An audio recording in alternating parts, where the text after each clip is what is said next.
Damos la bienvenida al licenciado Alfredo Espinosa, experto en temas electorales. Quisiéramos, licenciado Espinosa, el día de hoy analizar un poco como un caso de estudio esta última consulta popular que acaba de darse en Ecuador el pasado domingo y conocer qué es lo que sucedió allí, cómo fue planificada, cuál fue el resultado final, analizar si este instrumento diseñado constitucionalmente para la participación protagónica del electorado ha sido instrumentalizado por el Poder Ejecutivo para actuar como un barómetro costoso de aceptación gubernamental.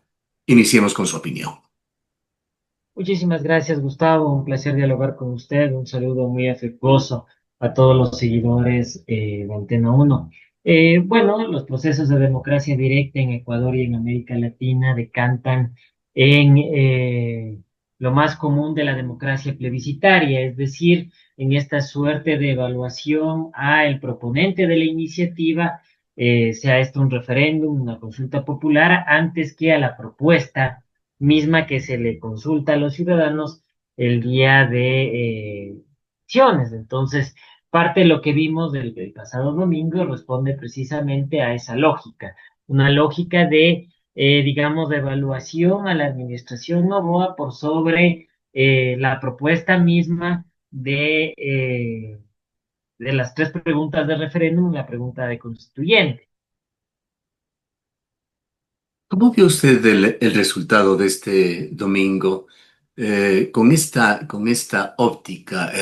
¿Cómo definir a este nuevo fenómeno o experimento democrático de Ecuador?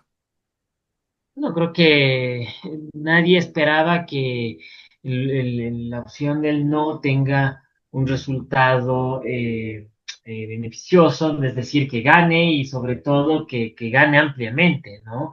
Entonces me parece que hubo ciertas pistas alrededor de la campaña electoral que denotaron preocupación del gobierno para la pregunta de bases militares y la pregunta de la Asamblea Constituyente, pero al menos hablo a título personal, no me imaginé que iba a llegar a darse un resultado aplastante, ¿no? Y eso demuestra básicamente que estos 59 millones de dólares que se invirtieron para el ejercicio de democracia directa mm, cayeron en saco roto para el gobierno y también que los ciudadanos se levantan como un tercer actor por fuera de los liderazgos caudillistas y partidarios que pueden tener las organizaciones. El actor aquí por excelencia es el ciudadano que ha evaluado rigurosamente la administración Novoa. Quisiera preguntarle un tema bastante técnico. ¿Qué riesgos implica esta táctica que los técnicos justamente en materia de derecho y de diseño democrático, electoral, esto del bundling, esto de agregar preguntas heterogéneas en una sola papeleta? ¿Qué riesgos implica esto para la calidad de la deliberación democrática? Bueno, genera un marco de confusión, ¿no? Porque al final de cuentas el elector está hoy sometido a un gran caudal, a un aluvión de opiniones, de análisis, de desinformación, de posverdades sobre cada uno de estos contenidos que se ponen a consideración de los electores. Entonces, es muy complicado llegar a discernir cuál mismo es la esencia de la propuesta, que me parece que fue parte del escenario de esta consulta, es decir, no nos encontramos, ¿no es cierto? Muchos ciudadanos no encontraron cuál era la potencialidad de cada pregunta porque pensaban en el caso del financiamiento de la política que se iba a cerrar la propaganda, el financiamiento de la propaganda electoral y no lo veían como lo que en realidad fue el tema del fondo partidario permanente, que es algo totalmente distinto. Lo mismo en el caso de bases militares, es decir, hubo muchísima confusión y esto, claro, diluye la esencia de la decisión, porque el ciudadano vota confundido, el ciudadano vota no apegado, digamos, al contenido mismo de la pregunta, sino que termina votando por desinformación y también por miedo. Ahora, en Ecuador hay antecedentes en cuanto a las consultas populares y antecedentes muy delicados como el hecho de que se aprueban preguntas por parte del electorado que luego no son aceptadas, reconocidas, ni operativizadas por los gobiernos. Los tratan de una manera totalmente discrecional. Sí, sobre todo eso ocurre en las preguntas de consulta popular. No olvidemos que Ecuador tiene una amplísima tradición en el ejercicio de la democracia directa, ¿no? Desde el retorno a la democracia hemos pasado por varios, hemos acudido varias veces a las urnas para ser consultados y la opinión de los ciudadanos, de cierta manera, pretende incidir en la generación de políticas públicas. No obstante, cuando ésta llega al Parlamento para operativizarse a través de leyes, de reglamentos, etcétera, es ahí en donde empieza a negociarse con la voluntad de los ciudadanos y, claro, se desnaturaliza la esencia de la decisión ciudadana, ¿no? Porque hay casos muy emblemáticos del tema, por ejemplo, de la reelección, ¿no? Para asambleístas, de la reelección consecutiva, para asambleístas provinciales, para congresistas nacionales y locales, o lo mismo para el caso del presidente de la República. Entonces, todo esto de cierta manera se ha venido, digamos, amalgamando, claro, y el resultado principal es que la voluntad del ciudadano no acaba originalmente en la ley con el punto, con el coma, con la letra, conforme fue generada el día que acudió a votar, ¿no? ¿Qué mecanismos considera usted deberían reforzarse para garantizar que los resultados de una consulta popular sean efectivamente implementados y no queden simplemente escritos en el papel como mandatos simbólicos? ¿Y qué papel considera cumplido la Corte Constitucional en Ecuador en la salvaguarda sobre estos temas respecto a consultas que se han aprobado? Determinadas situaciones y no han sido aceptadas, así como, o no han sido aplicadas más bien, así como la frecuente aparición en estos ejercicios de democracia directa de preguntas sesgadas o preguntas de carácter plebiscitario. Sí, bueno, creo que lo primero es cuando estos procesos de democracia directa se generan desde arriba, tienen este halo condicionante, ¿no? A refrendar, a convalidar el ejercicio de lo gubernamental. Entonces, es algo contra lo que se tiene, digamos, que remar a corriente, ¿no? Sobre todo en el caso del Ejecutivo. Creo que hay que mesurar y racionalizar el ejercicio de la democracia directa para que ésta no siga cayendo en este espacio muy común del manoseo y del utilitarismo. Es bueno que a la gente se le pregunte sobre temas que son trascendentes para destrabar los nudos que puede generar en los bloqueos legislativos.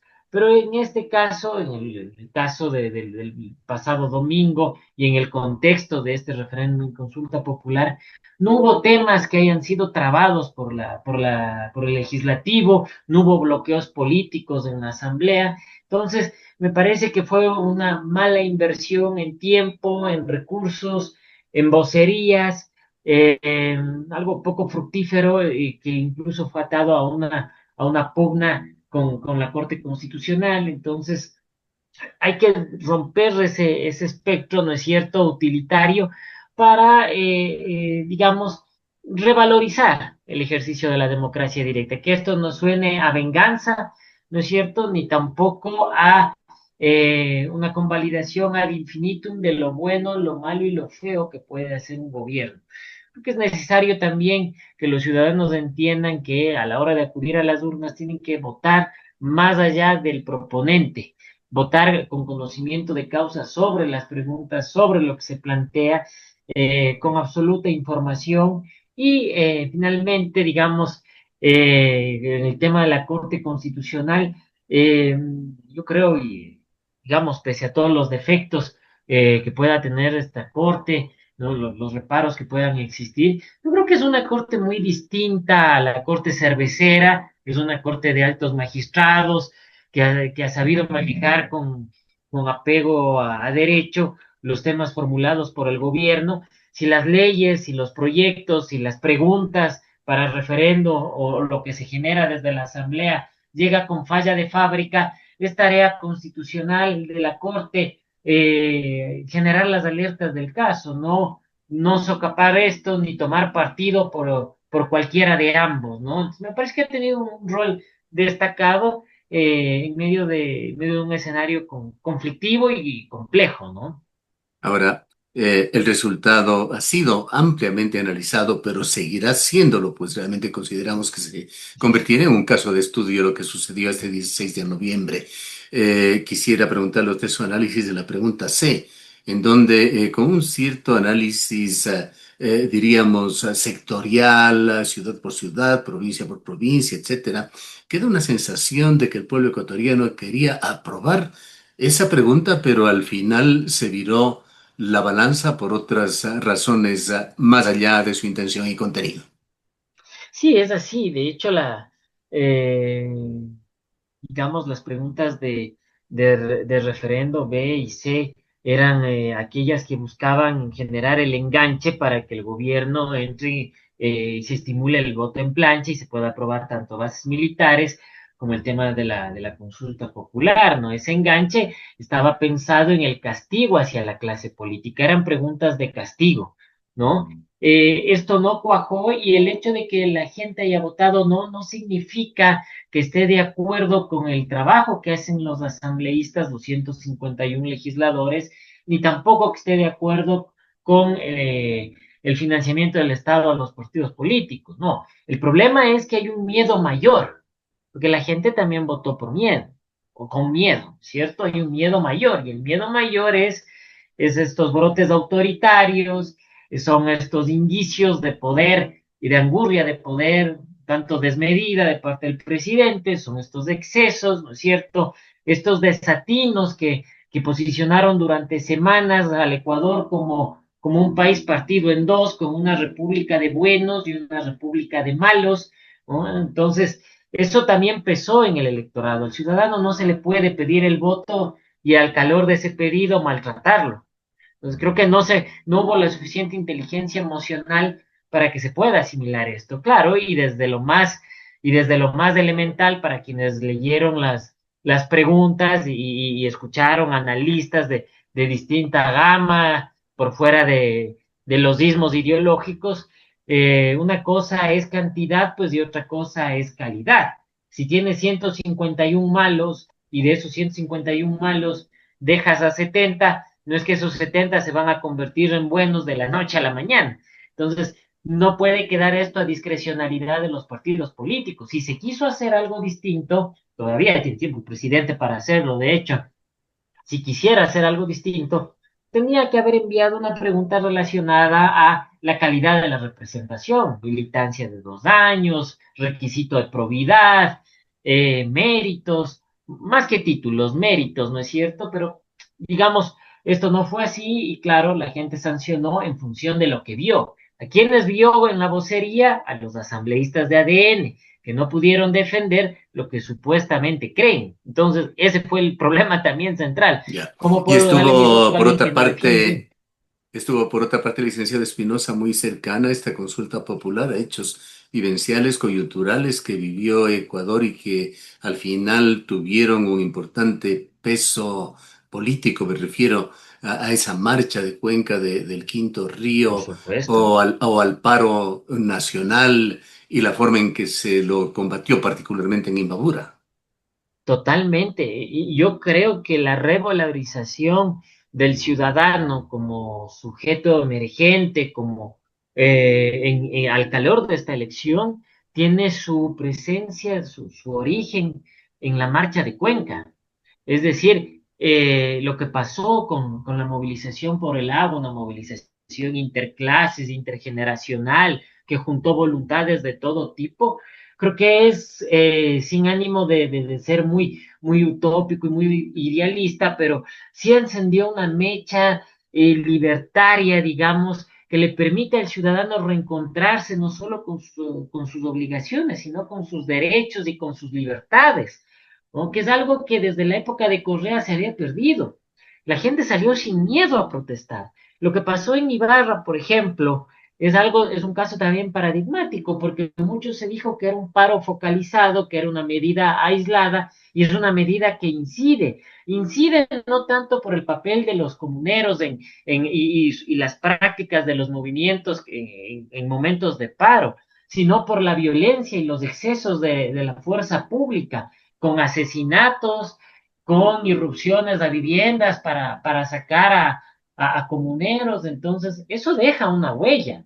Es la huella, es el fantasma de la dictadura. Entonces, eso le preocupa a la gente, le genera miedo, ¿no? Entonces, claro, eso también lacera, eso también lastima el ánimo de las personas, porque si se supone que la fuerza pública está por obligación constitucional, por mandato constitucional, es la encargada de precautelar la seguridad interna y externa del país y de proteger a los ciudadanos, con acciones como las que se dieron, mucha gente decía, ¿y ahora quién nos protege de la policía y de los militares? Entonces, es esto que se vio en la marcha por el agua, que fue una marcha muy propositiva, y lo que se vio en Imbabura también incide en el resultado electoral. La gente no quiere violencia, la gente quiere paz. El enemigo interno no es del ciudadano, es del narcotraficante, no es del opositor político, es del terrorista. Y eso el presidente lo tiene que entender, porque si no, Claro. esta va a ser Y la el, primera de y el muchas gobierno derrotas. intentó homogenizarlos.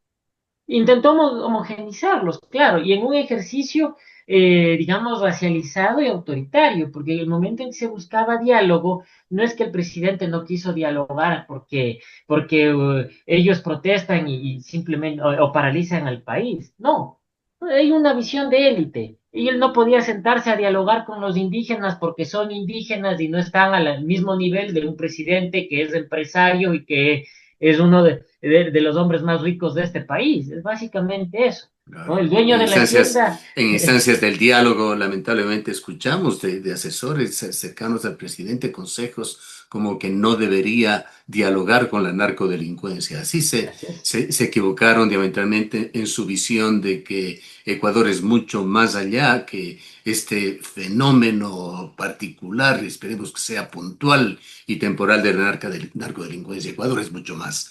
Con todo lo que usted ha señalado, licenciado Espinosa, ¿podría entonces concluirse, afirmarse que la consulta popular se ha convertido en Ecuador en un mecanismo de legitimación o ilegitimación política más que en un instrumento de decisión ciudadana? Es un instrumento de decisión ciudadana, sí, pero que decanta en un ejercicio plebiscitario. Que el pueblo Decides, lo da el- su propia interpretación. claro, o sea, la gente vota por lo que tiene, pero más por quien presenta la propuesta, ¿no? Y en ese ejercicio plebiscitario, ellos encumbran al proponente o lo castigan.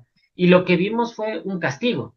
No es pregunta mal formulada, no es no son preguntas mal estructuradas, es el momento político. El presidente habló de descomponer el Estado cuando le está pidiendo el voto a la gente.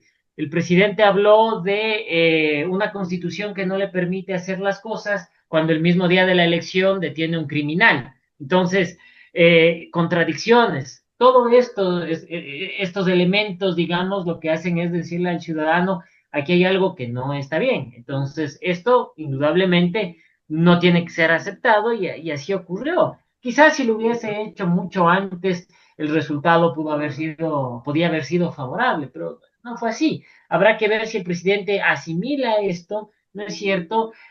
Hace los cambios que sean necesarios a nivel de gestión gubernamental, de gestión comunicacional, y al calor de eso, pues se reencuentra no solo con sus electores, sino con los ciudadanos, porque gobernar mirando hacia el norte, sin mirar lo que está pasando puertas adentro, no necesariamente le va a garantizar estabilidad. Hay un mecanismo de muerte cruzada que está ahí, ¿no? Se puede aplicar en algún momento. Ahora, justifica esto un gasto superior a 60 millones del fisco. Súmele a esto la campaña, los fondos que se entregan para la propia campaña desde el Estado ecuatoriano y los dineros que además no se sabe de dónde llegan para una campaña que fue realmente millonaria.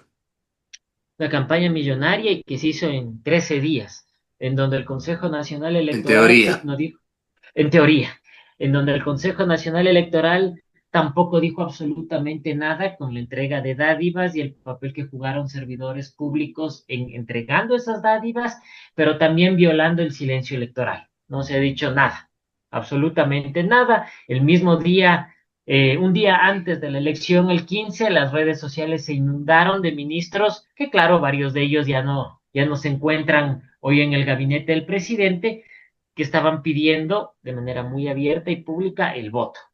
No hubo sanción, no hubo proceso administrativo, no hubo absolutamente nada. Dejar hacer y dejar pasar. Todo al amparo también del resultado del no. Entonces yo creo que la gente no se tiene que conformar con eso. Si hay que exigir que el Consejo Nacional Electoral actúe, pues el hecho de que ya no sean funcionarios de gobierno no significa que no hayan incumplido con el artículo 278 del Código de la Democracia.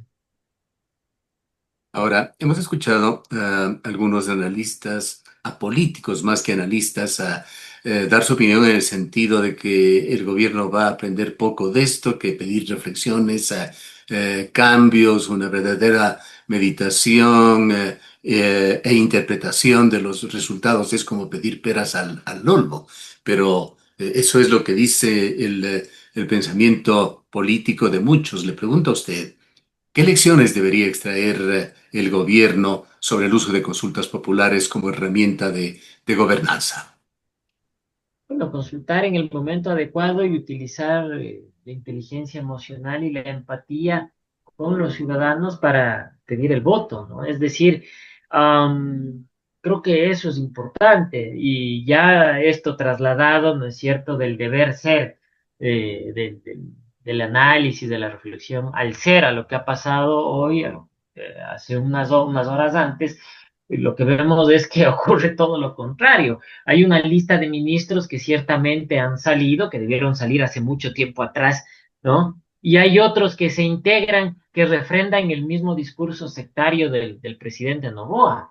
Poner a Álvaro Rosero como ministro de gobierno es legitimar todas estas narrativas violentas, ¿no? Que ocurrieron en el paro. Una persona que tiene la animadversión de su propio gremio, ¿no? De periodistas y que además de eso ha tomado partido evidentemente por el gobierno en cada una de las declaraciones del presidente. Pues parece que aquí se han seleccionado los ministros viendo quién tuitea más o quién comenta más en redes sociales para defender los argumentos del gobierno. La presencia de Galo Lara como gobernador de la provincia de Los Ríos también me parece que es otro de esos casos, ¿no es cierto? El gobierno tenía que abrir el espectro, tiene que profesionalizar a su gabinete. Profesionalizar significa traer a gente que sepa de política. Ellos no saben de política, no tienen ni la más remota idea de cómo se maneja un Estado,